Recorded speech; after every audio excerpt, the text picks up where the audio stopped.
I'm David Knowles, and this is Ukraine, the latest. Today, we bring you updates from the Battlefront, discuss the weird Frankenstein military Russian vehicles that seem to be heading for the front lines, and we hear from a Ukrainian in Poland on the experience of Ukrainian refugees in the country.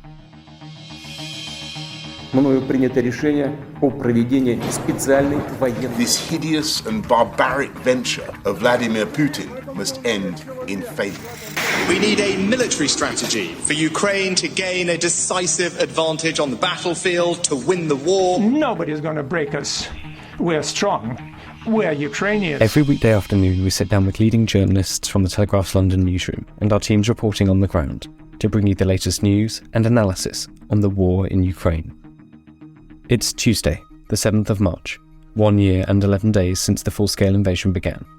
And today, I'm joined by our Associate Editor Dominic Nichols, Brussels correspondent Joe Barnes, former commander of the 1st Royal Tank Regiment Hamish de Bretton-Gordon, and our guest is Daria Khrystenko, a Ukrainian in Poland who works with Ukrainian refugees for CARE International.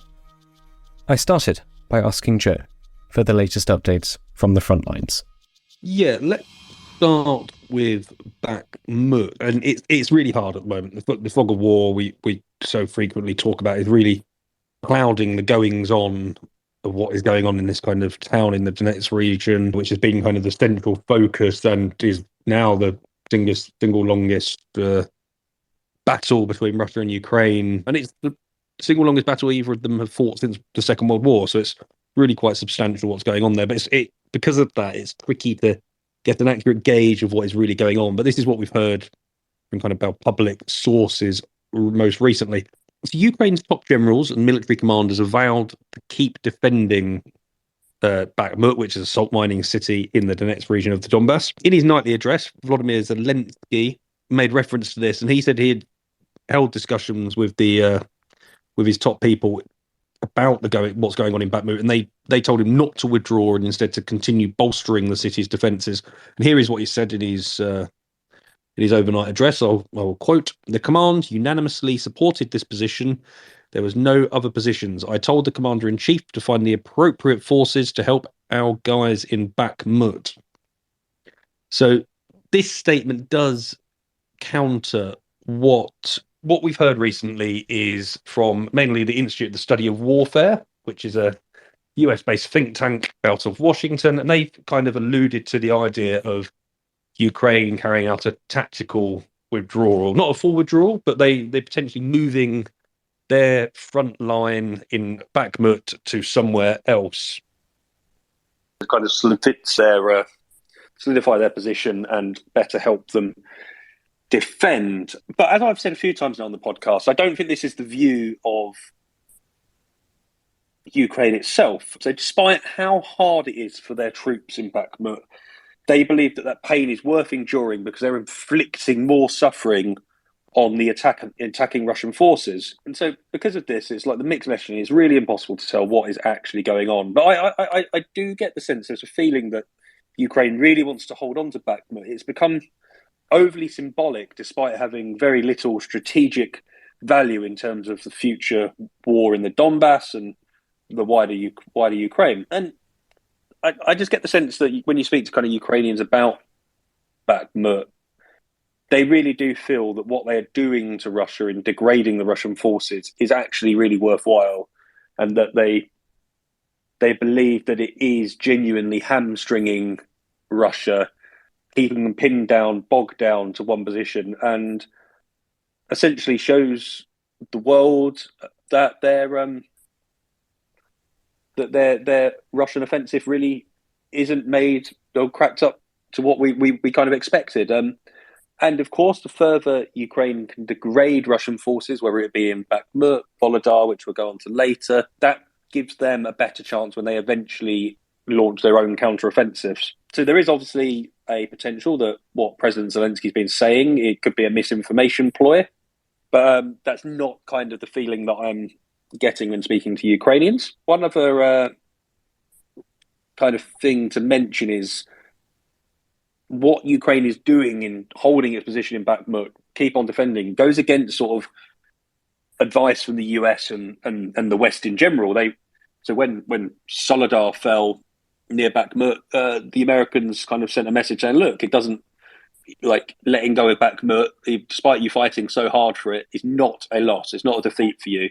It won't put you in sort of strategic jeopardy. And actually, Lloyd Austin, the US Defense Secretary, made this point again yesterday in public. He said the city had more symbolic value than a strategic one. And then Britain's Ministry of Defence this morning, in its daily intelligence briefing on Twitter, said the battle for Bakhmut continues to degrade both sides' capabilities. So it kind of talks to what we're speaking to there in degrading Russia. But of course, it is actually hurting Ukrainian forces too. But they are probably better supplied than Russia, thanks to all their Western backers.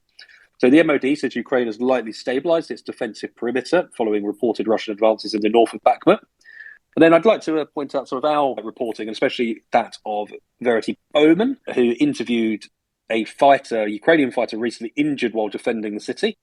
So Vladislav, he basically confirmed that Ukraine was virtually encircled with Russian forces in dominant positions on all three sides. And that's not something the Ukrainians would admit lightly, so it's good to actually have that from an insider. Then I'd note another few lines that we carried in our piece in today's paper about Bakhmut and the wider war. The Kyiv Independent outlet had a fantastic report, which we referenced, about just how difficult it is for Ukraine on the front line. They were speaking to soldiers there. The outlet reported that mortarmen are running out of ammunition and being forced to use weapons dating back to the Second World War. Reconnaissance units no longer have enough drones to carry out their missions because of losses sustained on the battlefield. Then there are actually quite a few complaints that the ground efforts of Ukrainian troops in Bakhmut aren't being adequately supported by artillery or infantry fighting vehicles.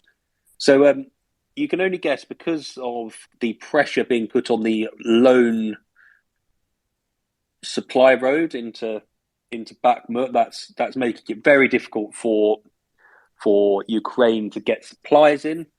But it's also it's a tricky one of them being so close to the fighting. That is artillery going to work, and can you get infantry fighting vehicles in? Probably not. So then, yeah, it's not a great picture for the Ukrainians, but they continue fighting on. So one combat medic interviewed by the Kyiv Independent, he arrived in Bakhmut with a 500-strong battalion in December. He says that battalion is now down to 150 men. So both sides are taking significant losses, but the lion's share are being suffered by Russia. And it's believed that Russia is taking between 7 to 5 to 1 in terms of casualty rate, compared to every Russian casualty. For 5 Russian casualties, you get 1 Ukrainian in Bakhmut, is the current sort of estimate being touted by Ukrainians. And then the Russians have actually also kind of weighed in on the war in Bakhmut,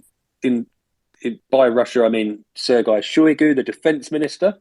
He has basically made clear that Bakhmut would give Russia's armed forces a springboard for future attacks in the Donbass. So Shoigu said the city is an important hub for defending Ukrainian troops in the Donbass.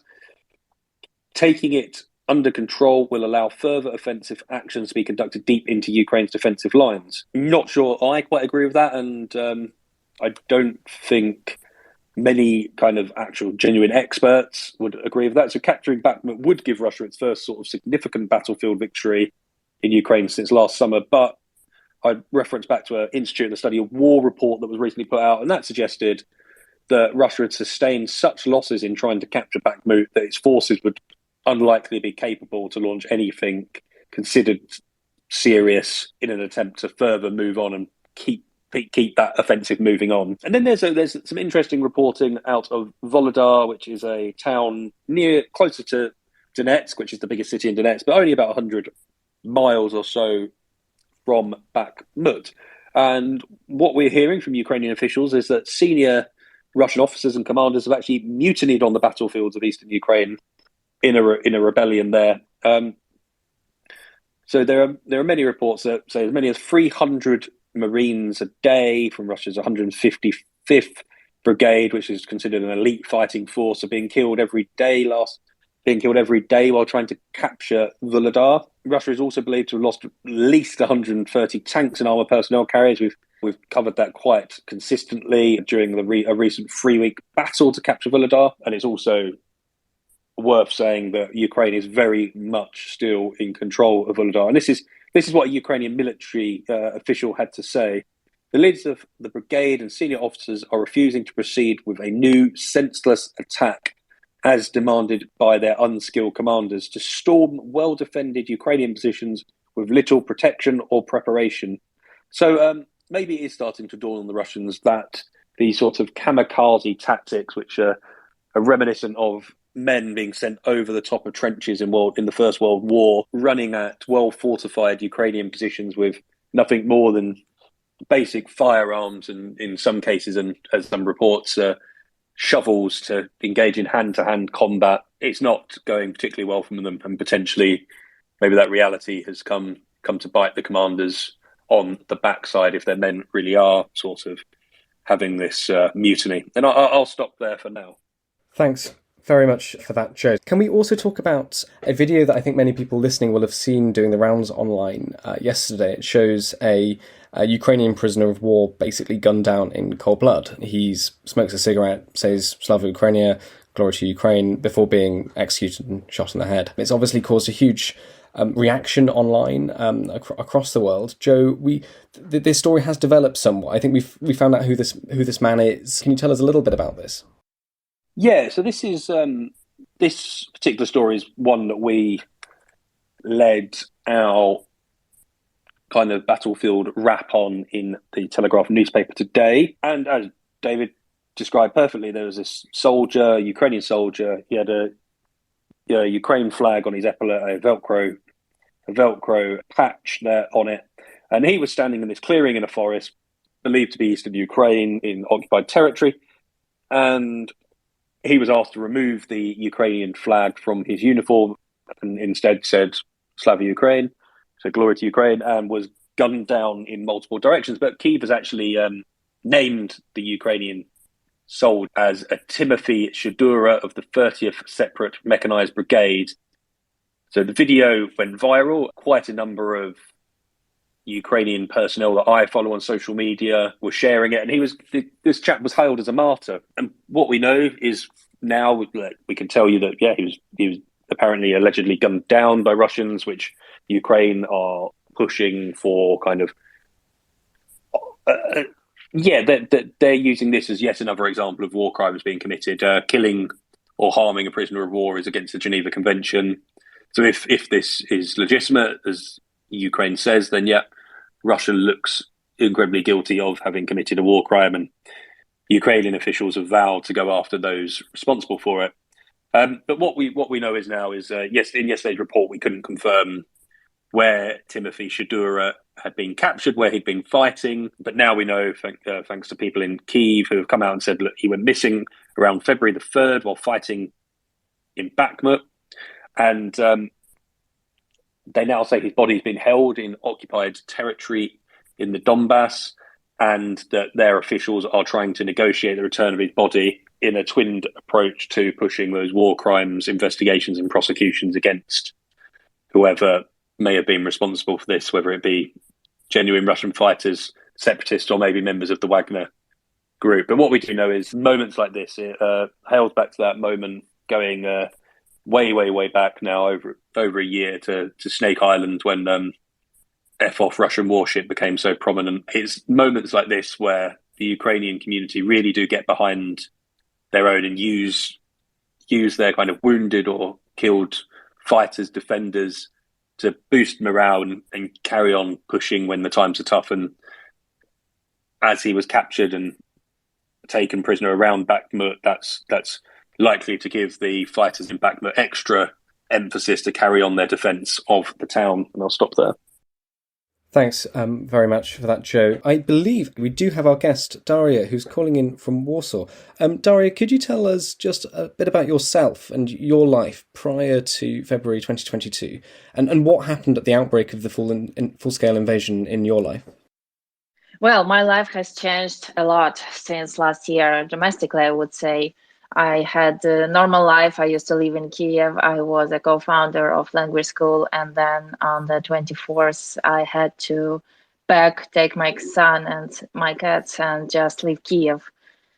And that day I remember as if it was yesterday, even though it was a year ago. So I came to my parents' town and just took my mom, and three of us went by car to nearest border, which was Moldova. And then it took us 10 days to get from Moldova throughout 4 countries to Poland. I speak Polish, so I decided that Poland would be the best place for us to go. And especially on the way when we were in Romania, my mom had heart issues because of all the stress, and we ended up in hospital where no one could speak English or Russian or Ukrainian. And then I realized how important it is to be in the country where you can actually speak the language, especially in the situation where you are in the hospital. So we came to Poland, and I was very lucky to. I just went to school to sign up my son to school, to have normal life, to return to education. And as you know, this stability and this routine, it's the most important for children to be back after all the trauma that they've gone through. And after hiding in basements, bomb-proof shelters overnight, it was so difficult for us. And we just came to Poland, and my first day I went to school to sign up my son, and I just heard about teaching program sponsored by CARE. And as a teacher, I simultaneously had both. I signed up my son and I had a job. So it was a lucky day for me. And I was working in school, helping Ukrainian children adjusting to Polish education system and just to new life. Because when you think about someone who has gone through so much, especially in such a young age, and who else would understand this person better than someone who had gone through exactly the same? So it was my helping them. It was just a feeling of, unity with children and just getting back to normal life, to normality, if we can say that. And then sorry, please. And then I after the school year was over, I joined CARE, and now I'm working as the communications officer at CARE Poland. And now I'm helping other Ukrainian refugees, mostly women and children, getting used to new life. And we are doing different projects to just help Ukrainian women with their children. Can I ask, as a Polish speaker, what would you say has been the Ukrainian experience in Poland? I mean, we know that hundreds of thousands of Ukrainians have gone to Poland. What has their life experiences been like over the past year? How have you seen your compatriots deal with the issues of, as you said, moving to a new country? And after that, maybe do tell us a little bit more about the projects you're running with Ukrainian women and their children. I think it's very difficult in general to move to another country.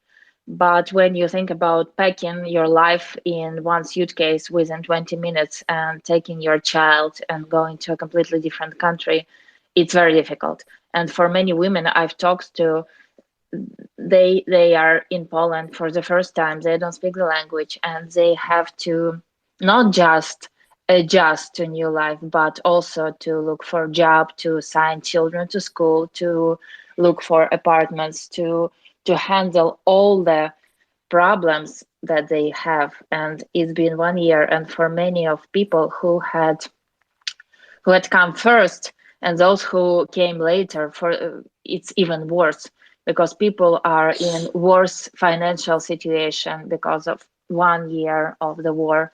For many people, there is no home to return.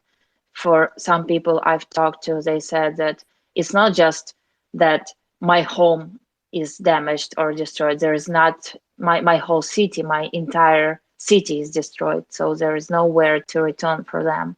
And of course, it influences emotional state and both with, as I mentioned, financial. So it's not an easy life for sure for Ukrainian refugees in Poland and in other countries as well. That's why it's so important to continue helping and to continue just working and trying to make their lives easier. I would say that among other activities that we are doing there, tomorrow is International Women's Day. So if I may, I can just say that I will be also, there is this Walk for Women initiative from Care International, and we will have a podcast hosted by Sophie Alex Baxter and Helen Pankhurst. And there we will have amazing women around the world telling their stories and empowering and just showing their leadership in crisis. For many women, it is important to see that, light to this is example of someone who had gone through difficulties in lives, but who had also succeeded. So I think it's also very important to just not only to, of course, all the programs that we are doing, we have financial support as well as accommodation, legal support, psychosocial support.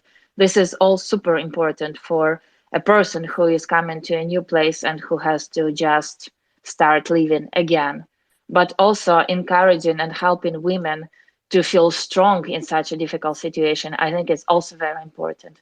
So being part of the community, being part of the moves that, especially on some holiday, on the days like International Women's Day, I think it's also very important to be, because I remember with one woman I've talked and she said that just having a talk, just sharing the experience is also important, because many women has gone through so much that they just wanted to share it. And it's good to be part of organization where we can hear those voices, where we can meet people, and being part of it, it feels just amazing to me. I'm very glad I am, part of Care and doing such a job, just helping others. Daria, would you be able to just give us a few examples of some of these stories of the women and also their children that you've spoken to? I mean, you mentioned how there are many Ukrainian children now at Polish schools. How do they get over the trauma of what they went through, and what's their life like now? Well, I think I can speak for children that I know personally from the school that I used to work. They have changed a lot. I remember the first day I came, there was not a single smile on their faces. Children were just completely stressed, and being in a new place, in unknown school, everything was new to them. Of course, it was very difficult, but eventually they got used to, and the school with teachers and this work of assistant teacher, a Ukrainian teacher, it helps a lot. Children, they start smiling more. They liked the system, the school system in general. Polish children, they showed so much friendship and so much compassion towards Ukrainians. I remember they would approach during the breaks to Ukrainian kids, giving some small presents like pens or stickers or just some small things, but they just wanted, this was just a beginning of conversations. They tried to get to know children and also to be just friendly, and it helped a lot. This friendly atmosphere, it breaks all the ice between different children of different countries. So I can tell. And the same, my son, he's been going to this school. This is his second year of Polish school, and he likes it a lot. He has made Polish friends already, as well as Ukrainian, of course. So he likes it, and he says that he wants to continue going to the same school. And if we talk about Ukrainian women, in my opinion, all the women that I've met are incredible, strong, and just, they show so much you can see this leadership in each of them, because taking your child and just starting from scratch, it requires a lot of power. And I could say that the story that impressed me most is a woman who lived in a small town of Przemysl at the border of Poland, and she's Ukrainian, and she lives there with her two children, two girls.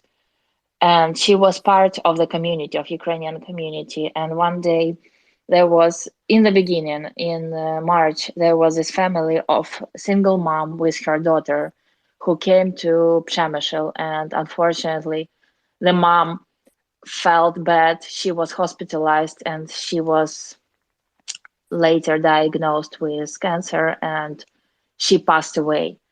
So the teenage girl was in a foreign country without parents, complete orphan.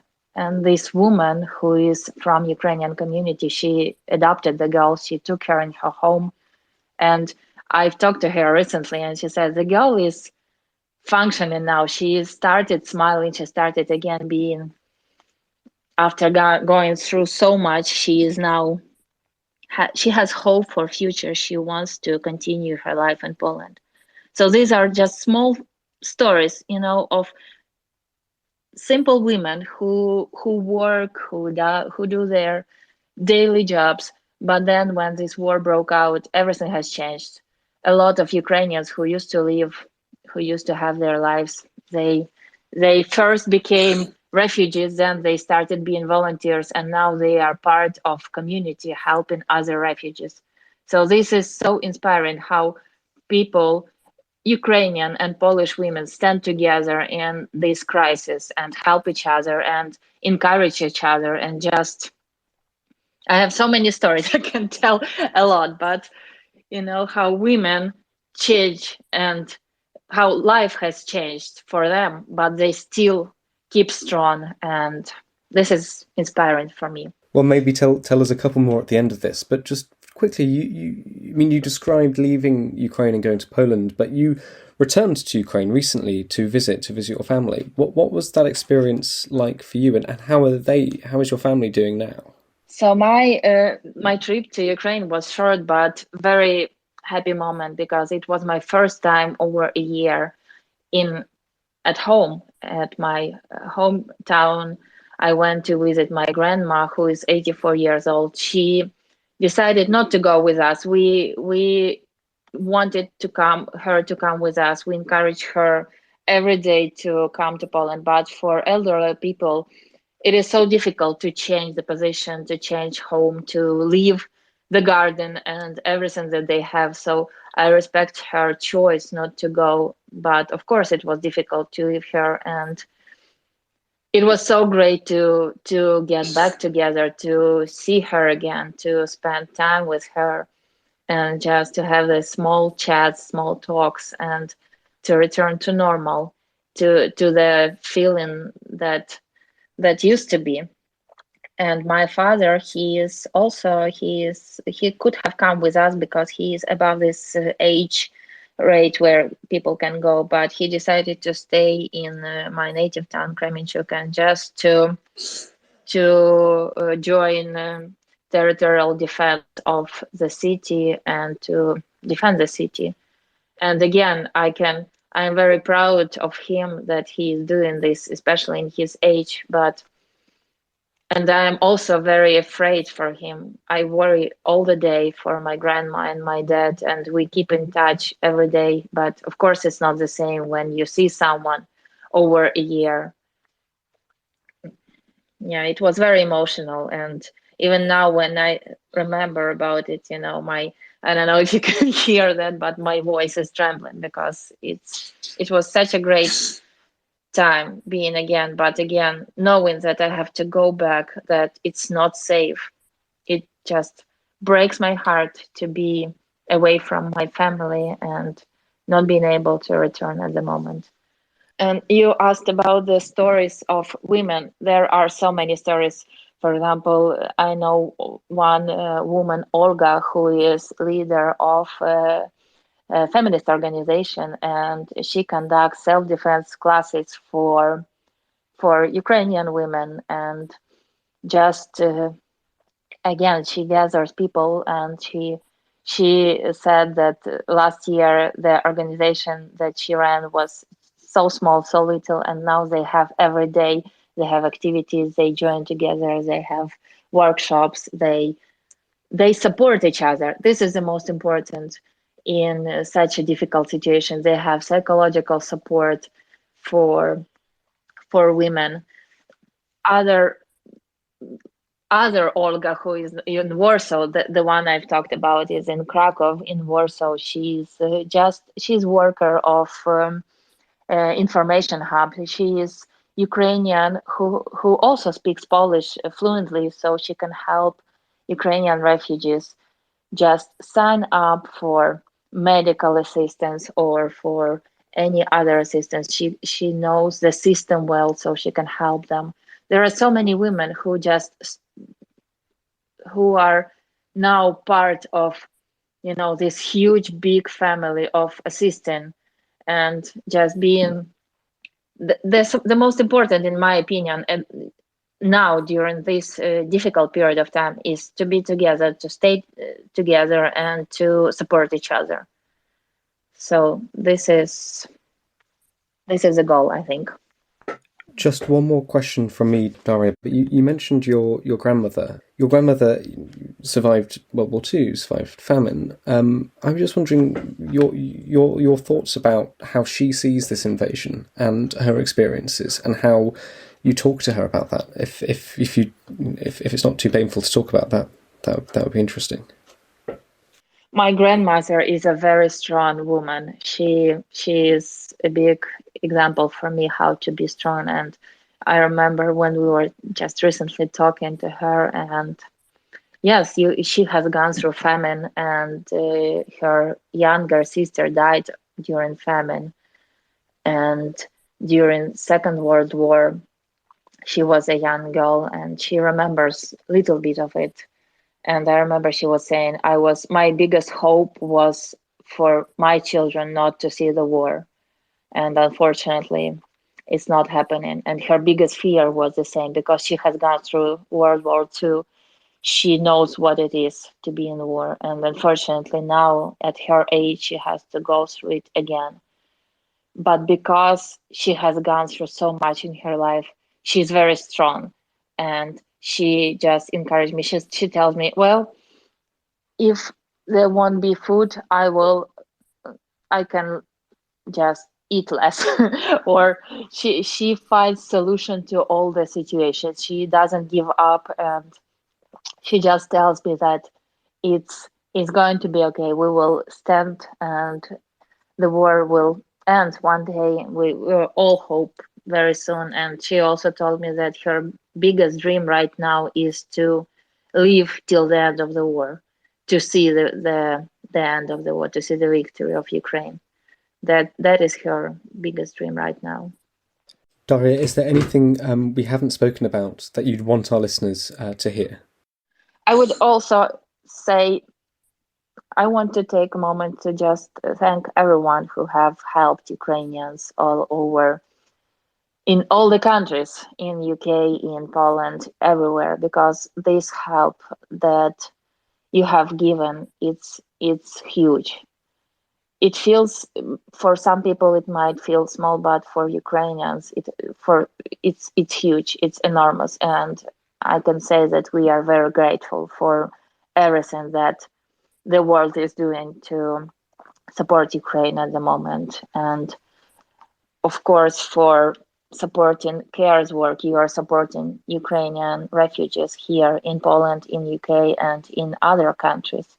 So this is the only thing. Thank you for supporting us. Thank you for talking about Ukraine. This is also very important. Well, thank you very much, Daria, for your time. We'll come back to you for a final thought. But before Joe, can I come to you just because I know Dom will be coming in shortly, I think, just with his updates.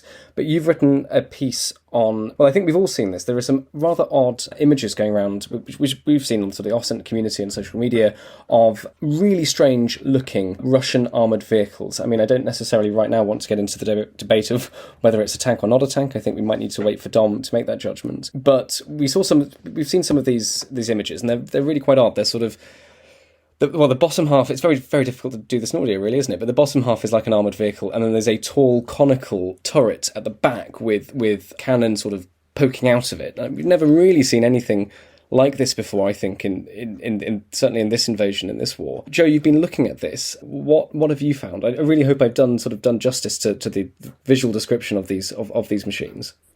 Yeah, this is kind of when we can also thank our lucky stars that we have Dom at our disposal to help with the weaponry on display. But yeah, this particular piece of kit that we have seen floating around Twitter and Telegram and whatever social medias people want to use, I've seen it on Instagram, on YouTube, wherever, essentially shows that Russia has welded or is welding aging naval turrets onto old armoured vehicles to essentially make new battlefield equipment for Ukraine. What it tells us is possibly one of the most glaring signs is that Russia is generally running out of kit because of losses on the battlefield in Ukraine. It's running out of ammunition because it's expended so much. And just the fact that because they have very few allies in the world that are capable of giving them kit, unlike Ukraine, which has seen sort of Western-made battle tanks, the British Challenger, the German Leopard.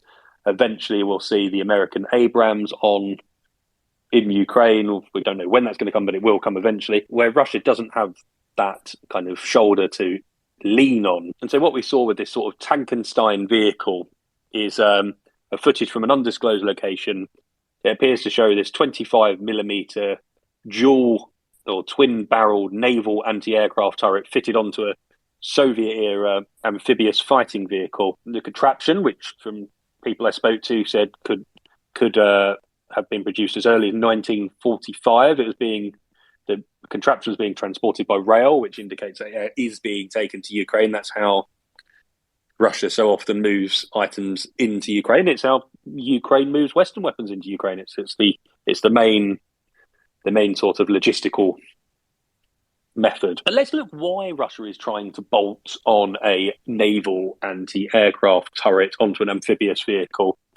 It's likely because the Russian ground forces are so battle-stricken and so depleted that Russia doesn't actually have good stockpiles of kit used by their conventional land forces. They're having to now look at other parts of their military where they can take stuff from. They've identified this 25mm gun, which was probably likely originally strapped to a naval patrol vessel. And that's likely because the Russian Navy hasn't taken the Moskva flagship of the Black Sea Fleet aside, hasn't taken that much of a beating.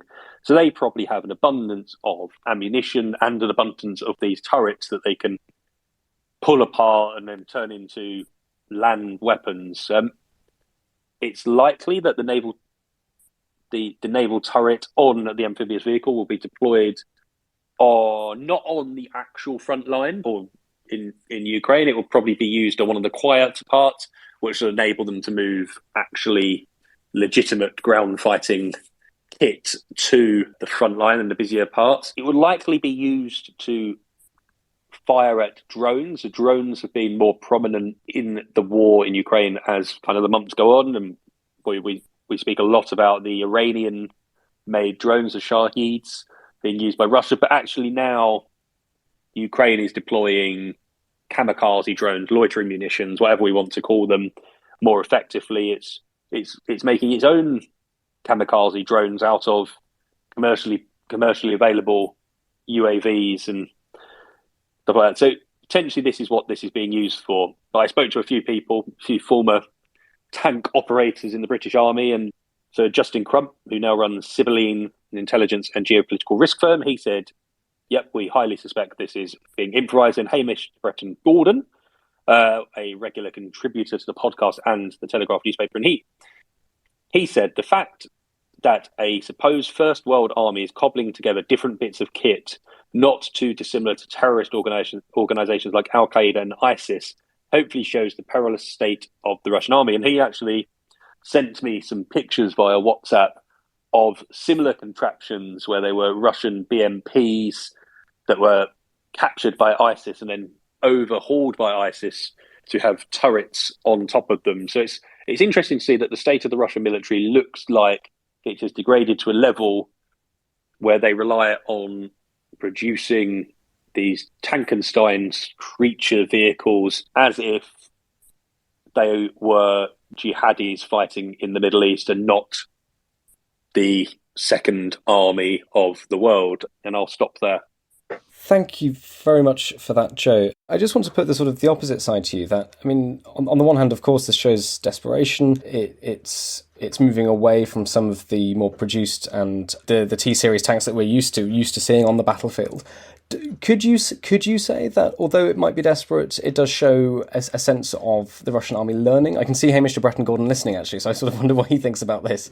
But that of learning, of reacting to events, of actually, in the same way that we've seen Ukrainian troops, zooming about on the back of quad bikes with anti-tank weapons, or turning Mitsubishi trucks into mobile rocket launchers. This might not look pretty. It looks rather ridiculous. But does that matter at the end of the day? If actually it does the effect you're asking it to do?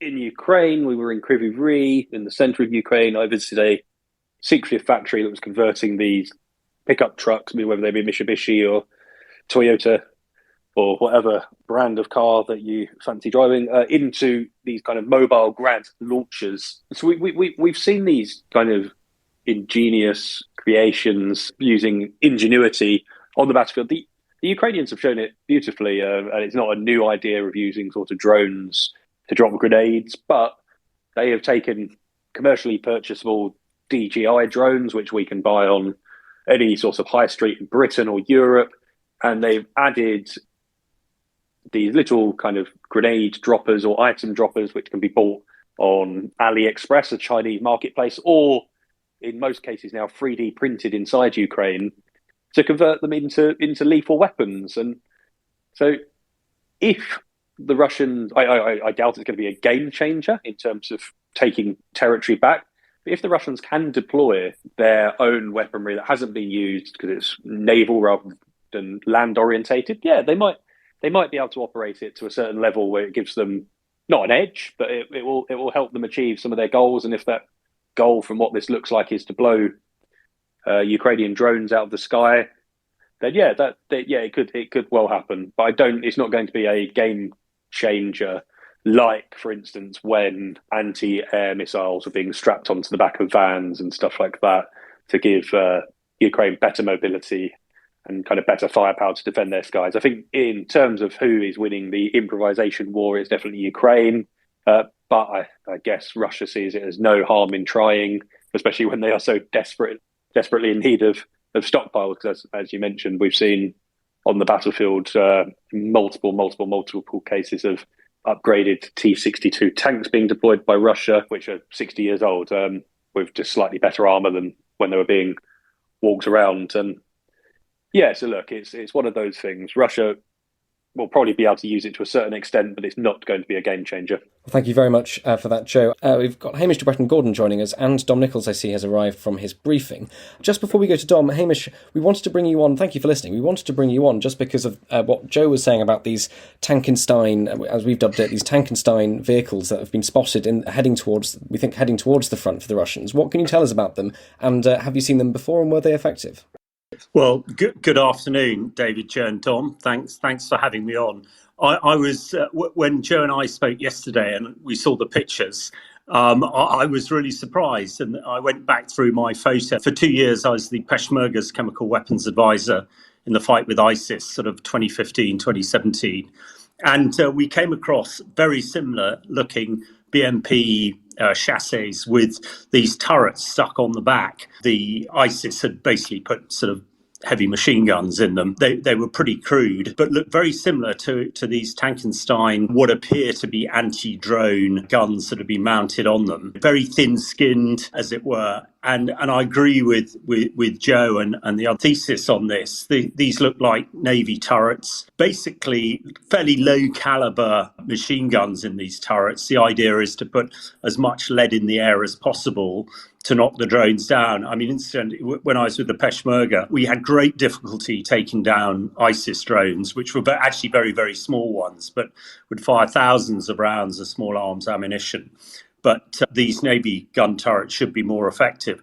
I expect it is, to me, it's a bit of a mass game, a numbers game. I expect that the army gunners, the air defenders, the Russians, they're running out of numbers. So it sort of makes sense to take naval gunners and their turrets and put them on some sort of vehicle. Whether they're going to be effective or not, I would be surprised. I mean, they'd be very vulnerable.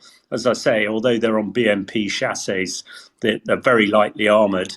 And, to be effective against the drones, they're going to have to be pretty close to the front line, I expect, unless they're used to protect the sort of logistics hubs in the background. But to me, and I think I hold with quoted in Joe's piece today, that this does little smack of desperation to me. I mean, you could argue that it's innovation, but I would not want to be one of those naval gunners operating those guns in any way. So another step, hopefully, in the demise of the Russian army.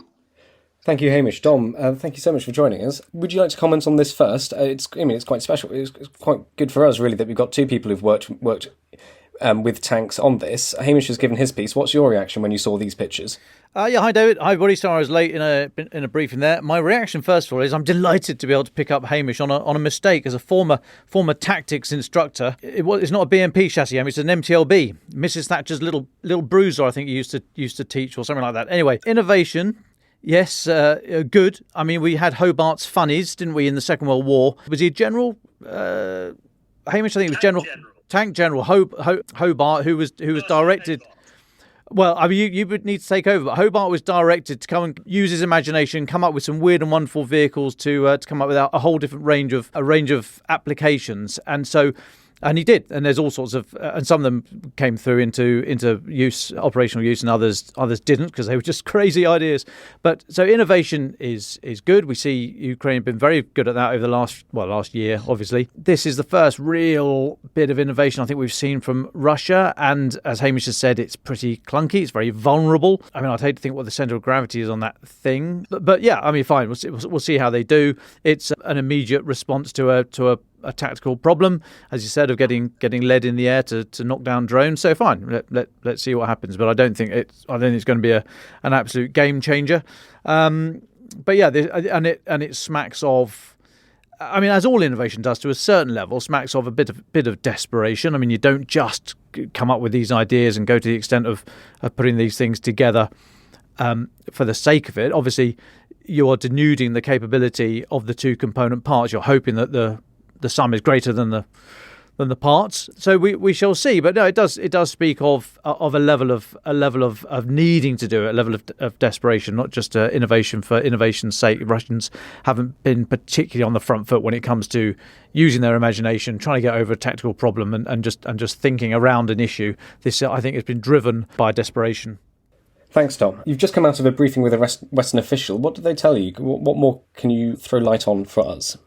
So the main focus of the talk was about Bakhmut and the operational and strategic significance there. And the view from the Western official was no, it's a tactical event. There is no operational or strategic significance for either side. It was described as a sound tactic from the Ukrainian point of view. There are a lot of Russians being killed. The quote was, it's a, quote, unique opportunity to kill a lot of Russians. It's also thrown up some fissures in the Russian side. We've seen Yevgeny Prigozhin talking about his need for more artillery, saying there's shell hunger, or he's feeling a bit left out to dry a little bit. Casualty figures always very difficult to estimate, but the Western official was suggesting that there have been 20 to 30,000 Russian casualties, so casualty being killed in action, wounded in action, missing and captured.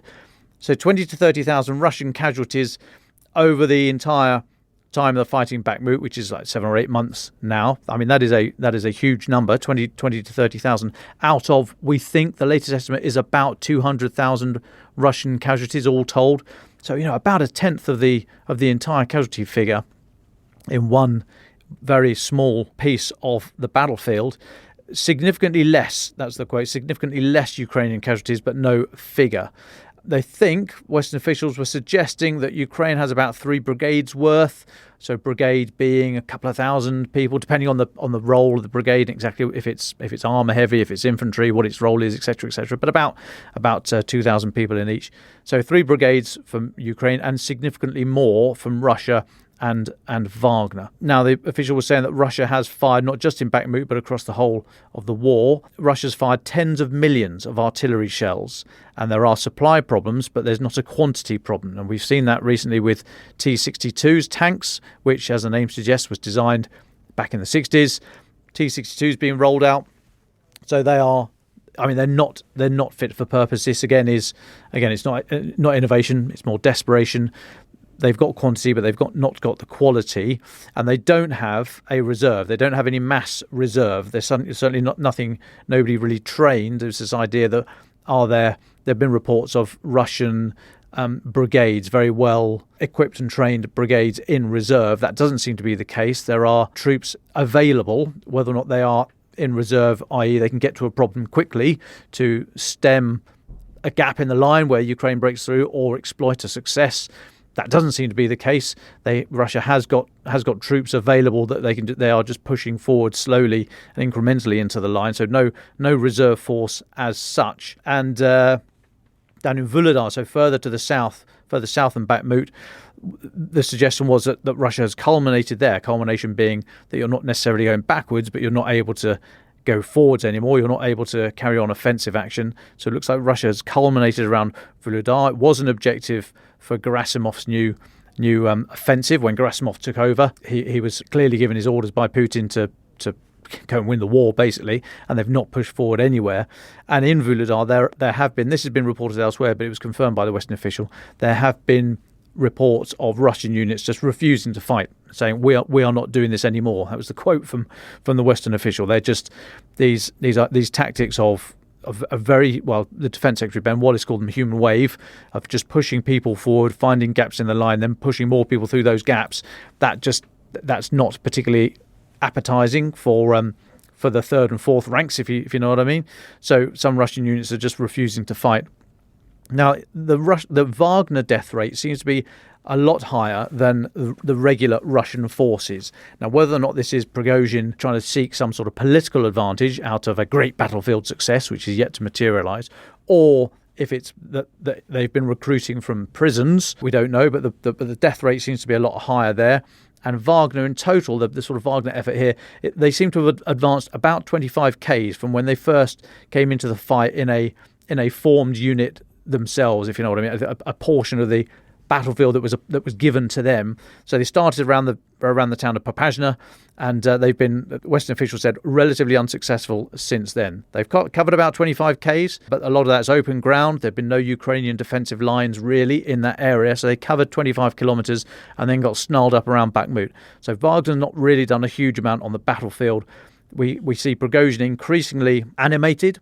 They are thought to be running out of prisoners and running out of artillery. So his idea of some great, I don't think he cares particularly for his fighters. What he wants is a result, and the chances of that result coming anytime soon is looking less and less likely. And then just finally, it's looking like the next month or two, when we'll start to see major Ukrainian combined arms exercises going on, probably in Poland and Germany. So they are currently being trained, Ukrainian troops being trained outside of the country as infantry and air defenders and to operate tanks and infantry fighting vehicles and so on and so forth.